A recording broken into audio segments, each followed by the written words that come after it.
God be the glory, all blessings, you heard? It's your boy Matt Thomas, your boy Royalty, and I appreciate you guys for tuning in. If you're watching this video right now, this one is going to be about the mental health. This is a very sensitive topic. A lot of people don't really touch on this topic, and as you guys know, I have no problem touching on any topic and anything. I want to make sure I'm very transparent and very open about every single thing. A lot of people nowadays is making it seem like it's okay for you to talk about it, and a lot of people are making it seem like it's easy for you to talk about it.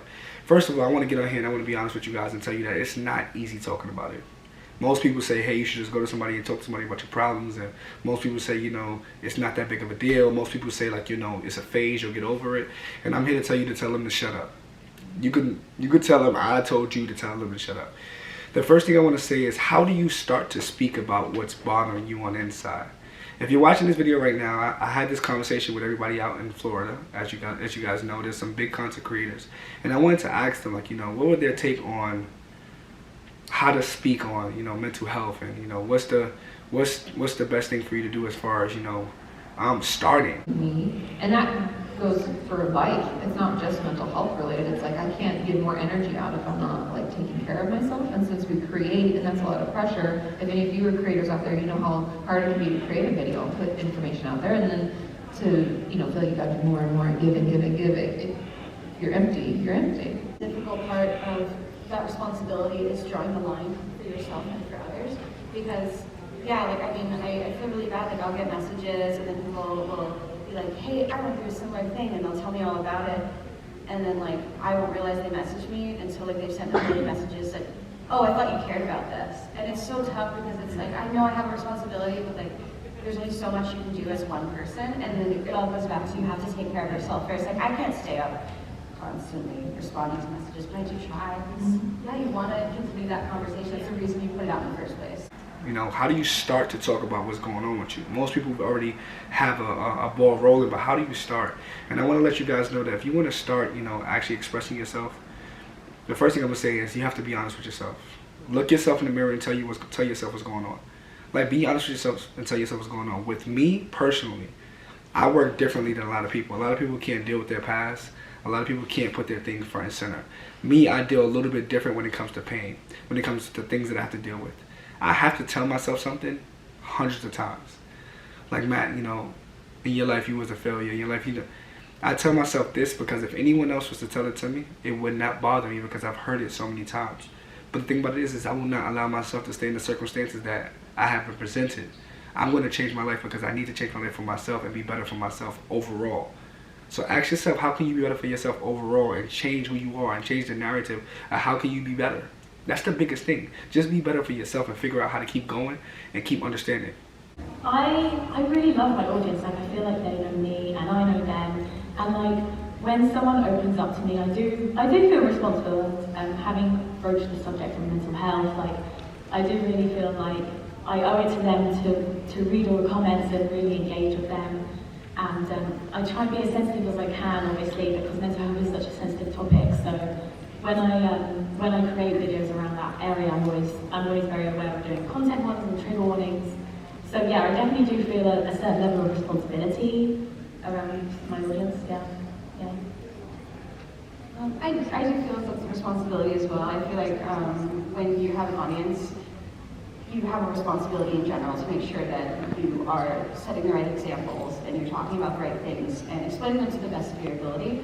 I also think too that when you start a conversation, I'm one to just make sure I follow up with more. Like, if I see something on Twitter, like someone who is like a sexual assault victim and needs like help with a lawyer, like, I'll make sure to retweet it. Like, I just make sure to stay consistent and continue sharing and advocating for things, because otherwise, like, I would just feel bad, like, putting out my story and being so vulnerable and not following up, I suppose. The more that I've done YouTube, I realize I have to take care of myself first. So yes, I think it's great that everybody can relate, and I get a lot of comments about what people are going through, but I also have the responsibility to take care of myself first and foremost. So it's kind of a strange thing. It's not like me overlooking people that are commenting in my comment section. Sometimes I don't want to reply because I'm going through my own stuff. And I don't feel like I need to apologize for that because that's just who I am. And I'm trying to take care of myself, and I'm going through hell and back the past like 2 years with my mental health. It's been the most out of control thing you can imagine. I've seen so many psychiatrists and therapists and life coach, and it's like, it's been a mess. But so I realized I have the responsibility to take care of myself before I take care of my audience. In this time with the mental health, you know, there's certain routes you can take to express yourself. One thing I did to express myself in my mental health thing is, as you guys know, if you guys are new to my channel, you know, I'm big on tattoos. I have a bunch of tattoos that tell the story of my life and how I've progressively gone through certain things. You can express yourself through working out, through music, through poetry, through just writing, you know, or just having videos. Right now, I was expressing myself through my videos. I was very transparent with my videos. The one good thing I love about making videos, and I think you'll love this too, is that when you make your videos, nobody talks back. You can talk, and nobody talks back to you. Nobody gives you no advice. Yeah, you might have comments. Yeah, you might have people, you know, say certain things, but you're the one that is in control of everything. And with everything with YouTube, you can actually put things out where certain things cannot come into your comments, you know, certain negativities cannot come into your comments. And if you want, that could be expressing. That could be the point of you expressing yourself and actually getting it out there. The first thing about it is that you have to acknowledge it. If you're able to talk about it and actually deal with it and not run from it, I think a lot of things change. A lot of people like to deflect their problems and deflect things that's going on with them and not actually deal with them and tell themselves that they got over it, but they never necessarily got over it. How do you get over something that you never dealt with? Just because you buried it doesn't mean that you got over it. You just subsided it, and it will come up and it will bother you somewhere in the future. And I can tell you that personally because I did it.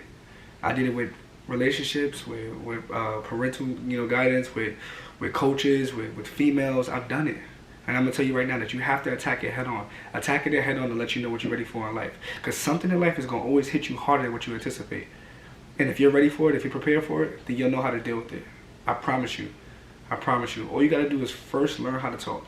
First learn how to get that out your chest and know, you know, how to take different routes to expressing yourself. Because when you express yourself, you know, you'll find yourself in a newfound place in your life. But in a way that either felt good or bad, and you can judge accordingly. Yeah. Okay, I hear you guys talk about how to speak on mental health. Let's say you guys grew up in a toxic household, so you've become numb to the situation of actually being comfortable speaking about your mental health. What's the advice that you have for people that feel like speaking about, you know, how your feelings are towards your parents or, you know, relationships, the people that feel isolated, that they cannot open their mouth towards those things? How will they be able to step into that next level, that next, the actual start part? Yeah, so the question is, like, what if we grew up in, like, a toxic household where it wasn't okay, or maybe we never talked about that stuff, so, like, how do we even start? Like, what if we're not comfortable? Yes. Does that sound good? Yes. Okay. It's really, really hard, but you can always talk to like a doctor about it, and they can like kind of push you towards the right kind of like counselling or talking therapy. Or if it's even hard to open your mouth about it, I've even written things down and given to the doctors because like it's so hard to sometimes like the words coming out of your mouth. But yeah, the doctor's always a good option. Okay. Yeah, I think that's a safe place to start. And also I think an easy way to start if we don't even know how to talk about mental health at all is to track feelings. And I know that sounds kind of crazy, but you can print out these things called feelings charts. You can like Google it, and there's tons of images. And that can be a great way to just begin. Like, I don't even, because this was a funny thing that happened to me. I wrote a book last year, and I went around to my friends and family, because part of it was I wanted their handwriting, tracking their feelings for a day, because I'm telling people to do it. So I was like, I'm gonna have people in my life do it. They had so much trouble with this. They were like, what? How many feelings? I was like, 3 to 5, dude. And they're like, I can't.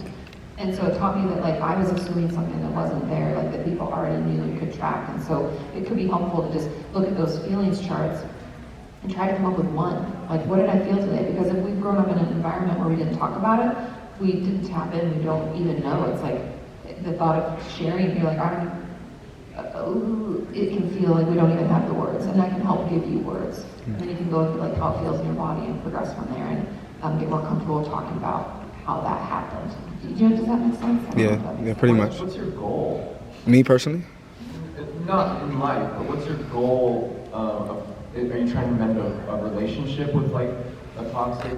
Oh, me? No, I don't care. Me personally, I'm just thinking about people that, because I'm a YouTuber and I actually talk on that topic, and I have a lot of people that hit me up and tell me that they've came from situations where they don't feel comfortable talking about it, because talking about it online is a different animal. But actually, if you're in a household where, you know, you have a parent or a step parent that's actually telling you, like, you know, you're not supposed to feel how you feel. You're not supposed to feel this way. And, you know, you feel isolated to the point that you cannot open your mouth to the people that you live with. You know, being able to step on a Twitter or a Snapchat or a YouTube to actually talk to someone else, you've been constructed to think that you can't do that. So what if you keep bolding it up, you know, you keep it inside, that then precedes the part of, you know, possible suicide, possible cutting yourself, possible, you know. It's a super, super slippery, hard slope, especially for like younger people who don't have the luxury of being able to move, don't have the luxury of having a family to talk to. So they turn to people like you, who make videos, and they find comfort in that. So like, it's you have a responsibility, I feel, and it's really difficult because you're just putting out stuff that you genuinely feel and what you believe, and people are really buying into that, which is really great. So for people that are in a really, really toxic household, I think counselors at school, that would be like my best advice. Anybody that is qualified to just sit down and talk to in a safe space, that's because parents, if you live in a toxic household, you can't go to somebody like a therapist or someone, because I'm assuming that the family would just be like, get out of your depression, it's not even a big deal, blah, blah, blah, blah. So you need to find like some adult to talk to about it, whether it's a teacher, a mentor, or just somebody, like just somebody, do you see what I'm saying? I understand what you Somebody mean. like that. Yeah, definitely. Next, this one is a big thing. How to deal with toxic situations that hurt your mental health. Most of you that's watching this, I don't know what your toxic situations that actually hindered your mental health, that got you to this point, but I'm going to say one of many things. A lot of people who have bad households, bad relationships, have gone through bad situations and bad situationships. A lot of things have gotten you to this point. And how do you deal with those toxic situations that got you to this point? I have no idea. I'm not going to sit here and act like I'm Dr. Phil, and I'm not going to sit here and tell you, like, you know, a BS story, like, you know, you'll get over it and things will get better. No, that's not the case. You don't know if it's going to get better, and you don't know when it's going to get better. We don't have a timetable for anything, but if you do enough good things in your life, good things will then happen. Your mind is the biggest thing of it all. And once you start changing your mind, you will change your life. Once I started telling myself the things about my life and how I deserve better and how I need to be better, but besides telling myself that, getting up and going to do it, that's when things in my life changed. The first thing you got to do is move one foot. Move that first foot. When you move that first foot to get yourself going, that second foot then follows, then that third foot follows, and then you'll find yourself moving. Most people in life are running on a treadmill and not running outside. They're running on a treadmill watching everybody else around them but themselves. But you're running outside. You want to run the distance. You want to see the scenery. You want to see the better things in life. You want to get that fresh air, and always remember that. Those toxic situations that hinder your mental health, don't look at it as a problem, or don't look at it as, why me? Look at yourself and say, why not me? Why not me? Why? I'm giving this situation, I'm giving this hardship, I'm giving these things because someone believes in me to get past this. Someone believes in me to get over this. God gave you somebody, God gave you the situation. God gave you the situation so you could get past it. So somebody could look at you and see that you did it and they could do it. So you got to think about it. Your hardship and the things that you're going through and the things that you have put yourself through, you're going through this so you could keep pushing and be the role model and be the real model for somebody else in life. Understand that. I had a lot of toxic situations in my life. You know, there's a lot of things that I just got over. You know, I just got over, and I'm in my 30s. I just got over. You know, I know I look young. Chill. You know, I just got over it. But the thing about it is that it took me a long time to get to this point. So you might be watching this video. You might be early 13, 14, 15, 18, 20. You might be 50. You might, whatever it is. Everybody goes through everything somehow. But you have to be honest with yourself. If you're not honest with yourself, you can't imagine yourself to grow. You can't imagine yourself to grow. Most things don't grow in the darkness. Wait till the light hit it. Wait till the light hit it. But the thing about it is that those toxic situations that you were in, those things that you had to deal with, does not plan on crippling you. Do not allow it to cripple you. Do not allow those circumstances to keep you in that situation for the rest of your life. It's your time and your chance to get up and get things going and do what you need to do, because not only do you believe in you, I believe in you. And if you need me, you can hit me up and we can talk about anything, because I'm here for you guys. I want you guys to understand is that I'm a person that I've been through 100,000 things. but it will not cripple me. I got some big plans, and this smile, this smile is meant to shine. You understand? So I need you guys to understand that and express it with me. And if you guys ever have any questions, please hit me in my DMs. You know, hit me in the comments, or you know, hit me in my IG, something like Royalty1. You know, hit me on my Twitter, Royalty11. Whatever it is, you know, I'm pretty transparent. I'm pretty honest. You know, I hope you guys really tune in and really check in with me, because I care about you guys, man. Because sometimes they make it seem like nobody cares about us. And who got us besides us? You know what I mean? I appreciate you guys for tuning in. It's your boy Matt Thomas. It's your boy Royalty. This is a very intense vlog. I hope this hit you guys somewhere deep in your heart, and I hope that I was very transparent for you all. And I hope you guys like, comment, and subscribe. You know, this is a very big platform for me, and I appreciate you guys. All right. Just finished 2 dope panels. Got a lot of information, a lot of stuff going on. It's pretty loud, so I hope you guys can hear me. Got one more going on. We'll see what this is about. I actually just had somebody subscribe to my channel that has 900,000 subscribers, so that's pretty dope. Okay.